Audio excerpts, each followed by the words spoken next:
Vamos a terminar hablando de la importancia del músculo, del desarrollo de su fuerza o del desarrollo de su potencia. Eso es importante, ¿por qué?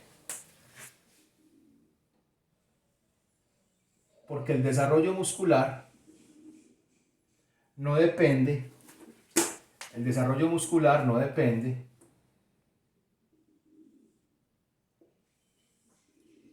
de la talla del individuo. O la fuerza muscular no depende de la talla del individuo, depende de la sección transversal del músculo.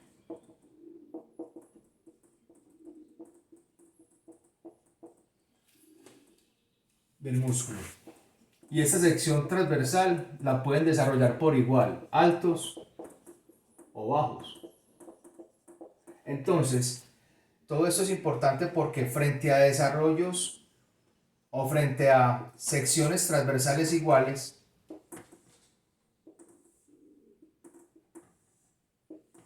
que tiene que ver con el desarrollo de la fuerza y no está condicionada por la talla o la estatura, no está condicionada por la talla, no está condicionada por la talla. Entonces, frente a secciones transversales iguales, va a desarrollar más fuerza el que tenga brazos de resistencia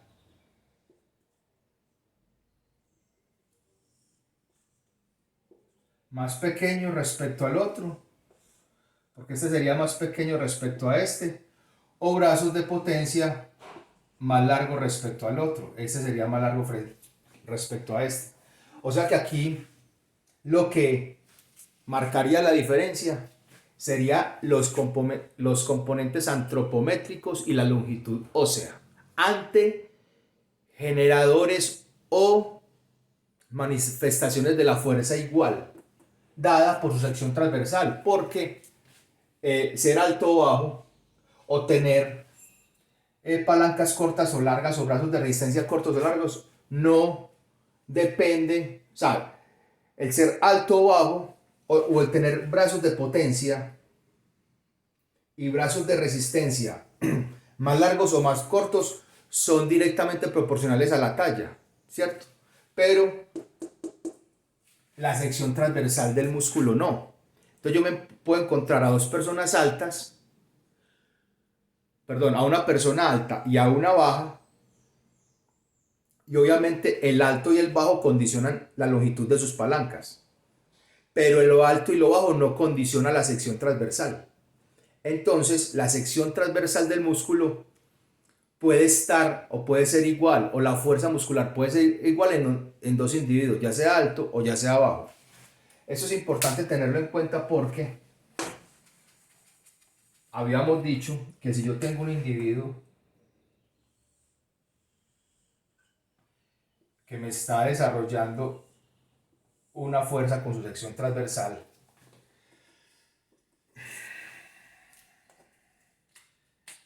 y tengo otro individuo puede tener la misma sección transversal, entonces ambos me levantan 10 kilos, pero este, por su brazo de resistencia, hace menos fuerza. Este músculo va a estar más descansado y este va a tener que hacer mucha más fuerza. Entonces habíamos dicho que por decidir algo, este haga 200 para este ejemplo, ¿cierto? Haga 200 para este ejemplo y por ser más larga la longitud del brazo de resistencia, este tiene que ser 300 newton. A lo que habíamos dicho que este que hizo 200 puede desarrollar más la fuerza o puede desarrollar igual fuerza de 300 que este por su sección transversal y punto. Listo. Y si desarrolla 300 de fuerza, ya no va a levantar 10, sino que va a levantar 150 kilos. Perdón, 15 kilos. 15 kilos. Esto, para tenerlo en cuenta, en el ejemplo de la Eso es una cadena cinética abierta. Pero en la cadena cinética cerrada, se las voy a dibujar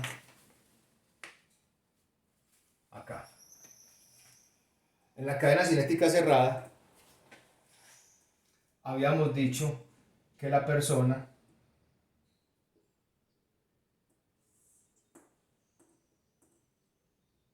está acá,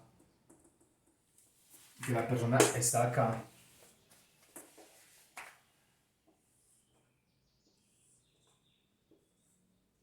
Ese es el cuádriceps, ¿cierto? Generando su contracción. Esta es la tuberosidad anterior de la tibia. Y ese sería la pelvis. Y ese sería el origen del cuádriceps en la espina ilíaca anteroinferior, ¿cierto?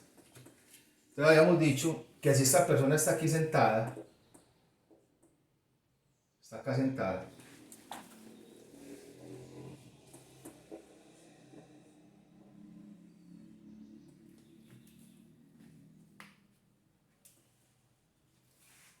recto anterior femoral, espina ilíaca anteroinferior. Si esta persona se reincorpora, y habíamos dicho que esta persona pudiese pesar 70 kilos, entonces su recto anterior femoral, que es la potencia, desarrollaba 70 kilos para igualar la resistencia, que también era 70 kilos.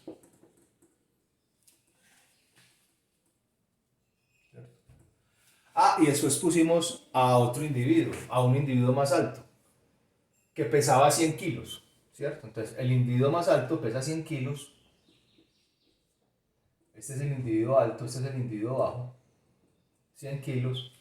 Entonces, ¿cuánta fuerza tiene que desarrollar su vasto? Es su recto anterior femoral. Una potencia de 100 para vencer una resistencia de 100. Una potencia en Newton.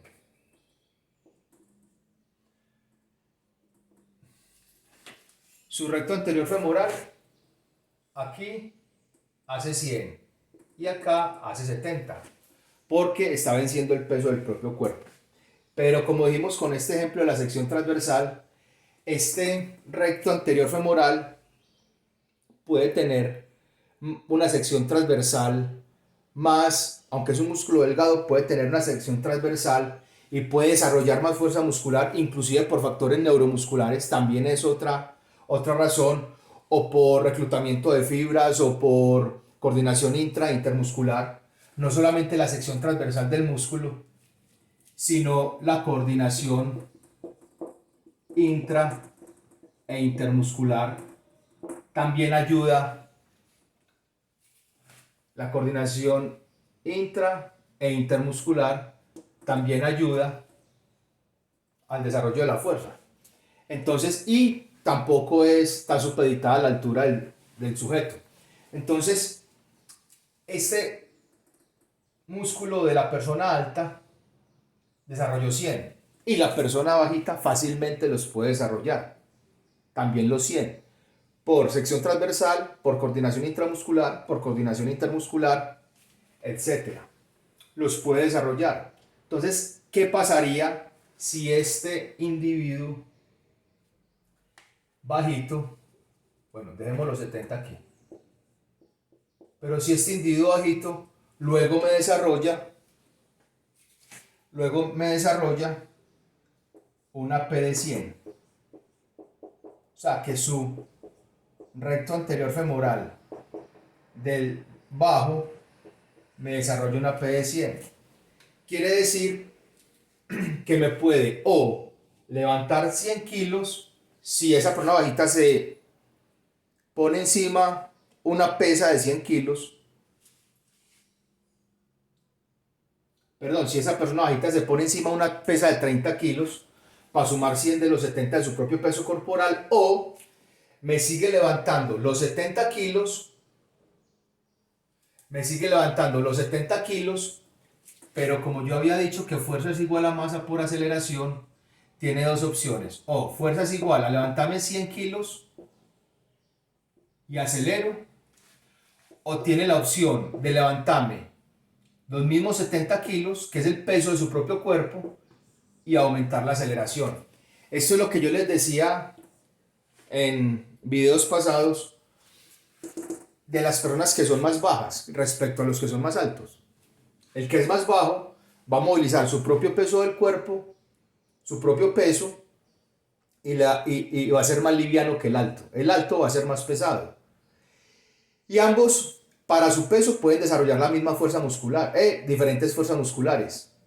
Pero si el bajito, por sección transversal y por coordinación intermuscular, desarrollase la misma fuerza muscular, ese motor muscular, siendo iguales, puede o levantar 30 kilos más o seguir levantando su propio peso, pero la traducción de la fuerza se va a ver beneficiada en cuanto a la aceleración.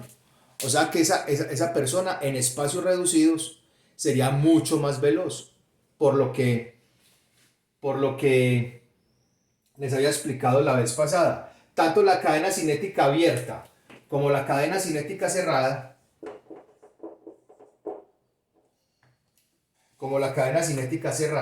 esta es la cerrada, porque el pie está apoyado, mueve el tronco. Y les dije la otra vez, se ve en subir y bajar escalas, en reincorporarse, en hacer una sentadilla, en escalar, en trepar y en el sprint, ¿cierto?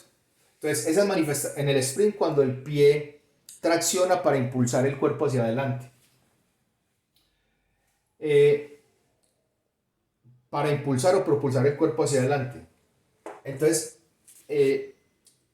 va a haber un grande beneficio en cuanto a la fuerza, expresada desde la aceleración o expresada desde la masa, en aquellos que son bajos, tanto en la abierta como en la cerrada. Listo, espero haber tocado todas las variables que tienen que ver con las palancas. Todas las variables son brazo de resistencia, brazo de potencia, potencia que es el músculo. Y vuelvo y digo, el músculo desarrolla su potencia independientemente de la talla del individuo, y el músculo para desarrollar su potencia y que es independiente a la talla del individuo es su sección transversal y su coordinación intra e intermuscular, ¿cierto? Mientras que por lo general el que es más alto es más pesado, el que es más bajito es más liviano, sobre todo en el deporte de alto rendimiento. Eso quiere decir que el bajito, su músculo puede generar la fuerza que genera el pesado para moverse a sí mismo. Entonces, si el bajito logra vencer o desarrollar la fuerza que el alto genera para vencerse a sí mismo, el que es bajito se va a vencer a sí mismo, pero además va a acelerar más. O, además de vencerse a sí mismo, puede meterse un peso encima para vencerlo. ¿Listo? Aquí está, creo que ya por terminado el tema tan, digámoslo así, no, sí, complejo y minucioso de la biomecánica respecto a la influencia de las palancas en la generación de fuerza. La generación de fuerza tiene unos factores antropométricos de palancas y tiene unos factores musculares dados por la potencia. Entonces ambos se complementan para este fin. Gracias.